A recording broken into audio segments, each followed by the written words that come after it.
fuerte sismo se siente a esta hora en la región metropolitana. Todavía no tenemos antecedentes. Tras 43 años de inactividad, el volcán Calbuco entró en erupción. Senajomín decretó alerta roja. Interrumpimos nuestra transmisión porque esto es un sismo ya con características de un terremoto por la magnitud.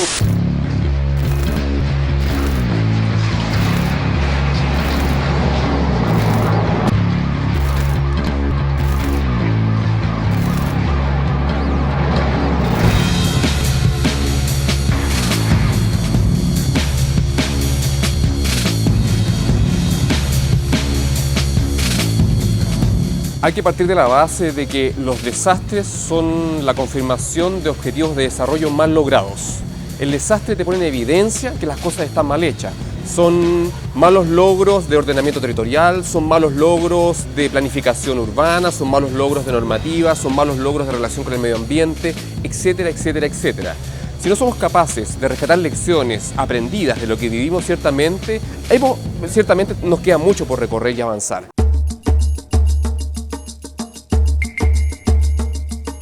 Antiguamente la planificación urbana se consideraba como un enfoque de arriba hacia abajo, extremadamente dictatorial, administrativo, gubernamental, pero hoy día es completamente al revés, un proyecto de ciudad que no tiene base, en que los habitantes no sienten el factor de sentirse bien, de tener mejor calidad de vida, de que sus procesos económicos forman parte de los procesos económicos de desarrollo mayores, tanto gubernamentales como de empresas privadas. No tiene ningún efecto que el país crezca a un ritmo de crecimiento de un 6,8% si ellos se sienten que están creciendo al 0,5%. En Chile no hay urbanistas, hay muy poca experiencia en planificación urbana. Solo existe un instrumento vigente y que ya se demuestra que es ineficiente, que es un plan urbano. No existe planificación territorial y los temas de ciudad son territoriales. ¿Qué quiero decir con eso? Que son multisectoriales, pero aquí aparece el MIMBU, hace una cosa, aparece el MOB, hace otra cosa, aparece ONEMI y todo cada uno tiene sus planes. Es sectorial, tiene una mirada muy sectorial, no territorial. Y eso complica más las coordinaciones, por ejemplo, que tienen que ver con la ciudad. Cada día estamos teniendo más eventos que nos demuestran que debemos actualizar nuestras metodologías, nuestras aproximaciones y visiones científicas, pero también nuestro trabajo con la comunidad. El mundo ha cambiado, el mundo no está en un proceso de cambio, el mundo ya cambió. En Facebook, para el terremoto del norte, aparecía un banner que decía: si usted está en un área de riesgo, dígale a sus amigos que está bien. Y eso refleja de que Facebook es una herramienta informática y de redes sociales que se está actualizando todos los días de acuerdo a las necesidades de los usuarios.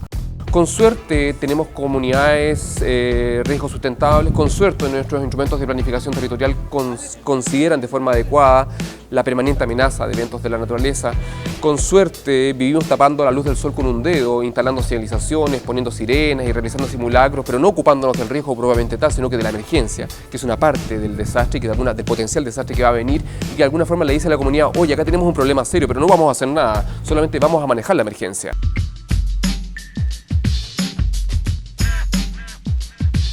In particular, from the 27F earthquake and tsunami, the rest of the world perceives, and the area that I represent, which is the folks who work on disaster recovery specifically around the world, perceive the Chile recovery as one of the best recoveries in the world after a major disaster. But Chile is also seen by the international community as a country very capable of handling both the planning for and managing of risks, preparing for risks, and then the building the recovery does not need a lot of help from the outside world to do those things, and actually has a great deal of competence and expertise. Bueno, un gran terremoto fue el siglo XIX, pero después tuvo el 39, después tuvo el 60 y el 2010. Le pregunto que uno se hace por qué se borra todo de nuevo. Yo creo que hay una sensación de mirada como que más fácil partir de cero que reconstruir. Reconstruir es más caro, porque en el fondo tú rescatas algo y tienes que componerlo y reforzarlo. Y yo creo que es más fácil un gobierno centralizado llegar y decir todo nuevo, ¿me entiendes? Yo creo que hay algo de esa postura. Además, Concepción fue sujeta a interés de muchos, en esa época, arquitectos que llegaron y aplicaron toda su lógica de ciudad.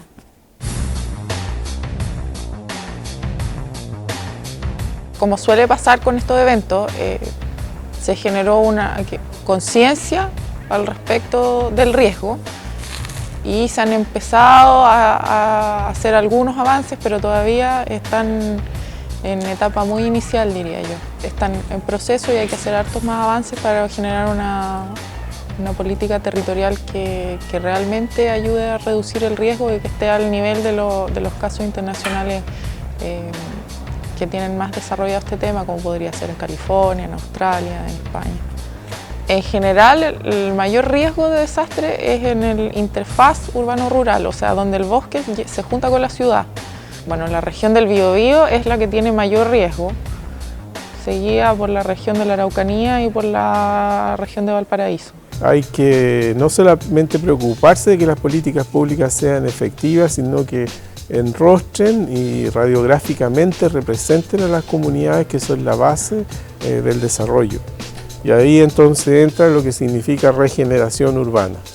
Porque si nosotros pudiésemos de una u otra forma impulsar la sustentabilidad, impulsar la resiliencia urbana, la regeneración urbana entonces sería un factor de cambio, porque nosotros estaríamos regenerando el tejido físico de la ciudad, el tejido social de la ciudad, en el cual están involucrados todos los habitantes, y en el otro lado de la vereda, la capacidad de resurgir después de eventos de este tipo y la capacidad de replantearnos otros elementos como poder disminuir el gasto energético, la disminución de emisiones tanto de dióxido de carbono que son aéreas o los residuos industriales líquidos que se llaman habitualmente los riles, que contaminan gravemente el agua y el agua por lo tanto catapulta todo el ciclo hidrológico en evaporación, precipitación, irrigación, etc. Y lo de resiliencia urbana, que está muy de moda ahora, que ahora no es resiliencia, es regeneración urbana, porque es el otro tema que coincide con este grupo, tiene que ver que están de moda y están muy recientes, muy palpables. Todavía se discute y no hay claridad en la definición de resiliencia urbana. Porque la resiliencia urbana, de lo que yo he estudiado, es como una ciudad cambia frente a una emergencia, adapta otra estructura para absorber el desastre y después volver a su estructura. La resiliencia la acuñó, bueno, la que yo, Holling, que fue un ecólogo, porque él estudiaba los sistemas vivos. Y de ahí se empezó a pasar a psicología, por la capacidad del hombre, del dolor, que es lo más.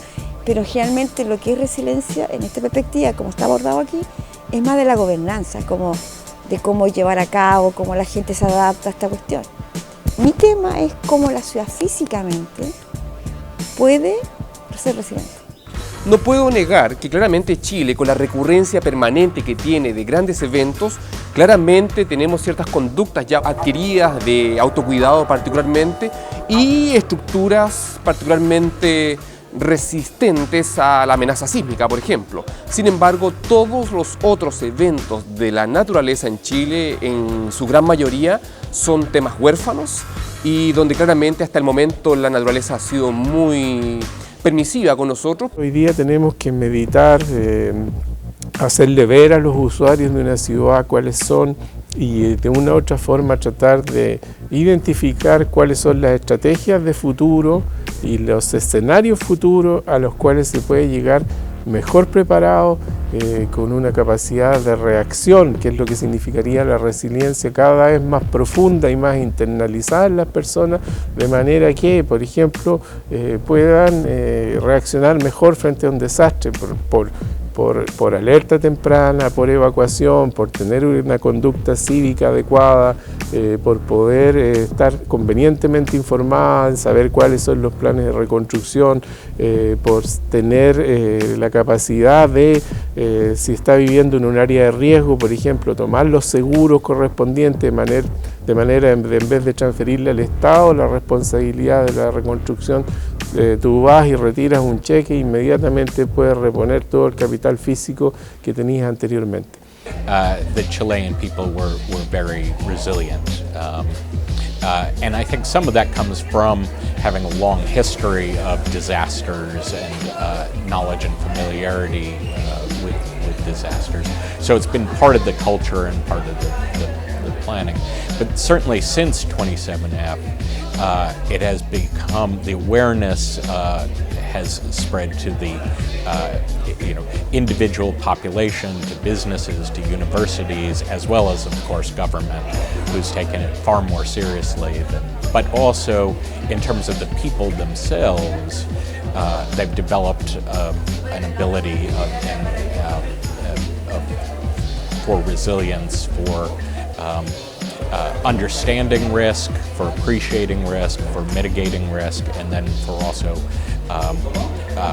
knowing what to do when a disaster happens and how to recover. La naturaleza nos va a sorprender un día y Chile tiene un background, un currículum que de alguna forma nos tiene que hacer reflexionar de los potenciales escenarios de riesgo que vienen de futuro. No siempre vamos a tener terremotos que ocurren con tsunamis, con marea baja y que afectan lugares poco poblados, o en la noche cuando están todas las familias reunidas y pueden evacuar rápidamente a zonas seguras. No siempre los terremotos y tsunamis van a ocurrir lejos del centro neurálgico de este país, donde está gran parte de la decisión política, económica, industrial, humana, concentrada, como es la zona central de Chile. No siempre las cosas van a ocurrir como han ocurrido hasta hoy día. La verdad es que yo invitaría a no dormirse en los laureles y aprovechar esta ventaja comparativa que tiene este país de la permanente exposición a eventos de la naturaleza y estas pruebas que nos hace la naturaleza, aprovecharlas de forma positiva para lograr tener realmente asentamientos riesgos sustentables y lograr una armonía ciertamente con el medio. Por ejemplo, en Dichato hoy día hay mucho más patentes comerciales que las que habían antes del maremoto, y eso significa que Dichato sin duda alguna está surgiendo desde el punto de vista social y económico, y que hay más empleo y que hay más mano de obra. Si ustedes van a un restaurante un día, fin de semana, sábado, domingo, sin reservar en uno de los restaurantes conocidos, se quedan sin mesa. Esto se logró prolongar en 365 días del año, fundamentalmente en los fines de semana, de un turismo estacional que iba de enero a mediados de marzo, 2 meses y medio, y después no se veían turistas en un área que fue siniestrada. Esa es una tendencia positiva y se ve claramente que si hay incentivos, si hay estímulos para la innovación y para poder surgir, siempre van a haber mucho más réditos de los que nosotros estamos esperando. Acá yo creo que hay un tema también social, cultural. Por ejemplo, el terremoto del 39 destruyó los grandes edificios públicos en Concepción, la municipalidad, la estación, que edificios del siglo XIX. Pues los llevaron abajo y construyeron unos nuevos. Todos decían no, que quedaron muy dañados. Bueno, pero piensa la Segunda Guerra Mundial, los alemanes destruyeron completo su ciudad, pero reconstruyeron exactamente sus edificios más importantes, los reconstruyeron igual. Lo que pasa es que la reconstrucción no solo es lo material, la reconstrucción también es reconstruir tu estilo de vida, tu vida. Y la reconstrucción no solamente es lo material, es tu vida. Y claramente en ese tema tenemos desafíos pendientes porque somos un país que no tiene protocolos de reconstrucción, no somos un país que en la práctica aprende en el hacer, y la verdad es que el 2010 fue un evento que ocurrió, o sea, en rigor habían pasado 50 años sin un gran terremoto y tsunami, y por lo tanto nos pilló en gran parte por sorpresa a muchos. Los objetivos de corto plazo siempre generalmente se concentran en evaluar, en reconstruir, en devolverte las condiciones dignas del cómo convivir o recuperar tu estilo de vida, pero claramente quedan cosas pendientes. Y tú has tocado un punto clave, que es el punto del desarrollo de las personas, del volver a su normalidad, de los procesos postraumáticos que acompañan ciertamente el día a día, y en esos temas claramente hay desafíos gigantescos. Yo creo que todavía no hemos dado el ancho porque ciertamente no tenemos protocolos al respecto. La tasa de recurrencia hoy día viene en aumento, ese es sin lugar a duda el primer indicador. Lo que faltaría es empezar a reconocer los síntomas de, por ejemplo, si hay una alerta de lluvia en que va a llover muy concentradamente, como ocurrió en la Universidad del Biobío en el año 2006, que llovió un cuarto, casi 300 milímetros, el promedio en la región del Biobío son 1.200 milímetros, es decir, llovió un cuarto de lo que llueve en todo el año en solamente 24 horas, y la universidad estuvo hasta 1,20 m inundada en su capacidad de circulación, algunos edificios como el que estamos aquí, probablemente más de 1 metro. Si nosotros sabemos y hay un pronóstico meteorológico, nosotros deberíamos empezar a tomar todas las medidas y precauciones para no inundarnos, para por lo menos elevar los computadores y colocarlos en los discos duros en las partes superiores de los escritorios, en saber cuáles son las vías de evacuación. La emergencia es una cosa, la emergencia está bien, es necesario evidentemente, pero si tú te observas, gran parte de los esfuerzos se concentran en la emergencia, en cómo manejamos la emergencia. Pero el tema es cómo nos anticipamos a la emergencia, cómo podemos evitar, cómo podemos atenuar, cómo podemos disminuir los niveles de exposición de nuestra población. Yo no quiero señalizaciones de tsunami, yo no quiero sirenas de tsunami, yo quiero una ciudad que me garantice seguridad, quiero un Estado que me garantice seguridad, quiero estar educado para tomar conductas adecuadas con mi familia y la gente que yo quiero. Entonces en la práctica vivimos pensando o vivimos rodeados de una pirotecnia cortoplacista que se ocupa de lo visible, de lo rentable políticamente. Sin embargo, lo estructural, lo de fondo, la verdad es que eso está todo por hacer. Todo por hacer. Y ahí tenemos vacíos legales, vacíos normativos, vacíos de formación. En términos de gestión del riesgo de desastre, la escasez gigantesca que tenemos de especialistas profesionales en Chile en estos temas es abismante. En la práctica, siendo un país que está permanentemente expuesto y sometido a este tipo de fenómenos, claramente necesitamos una masa crítica de mayor magnitud.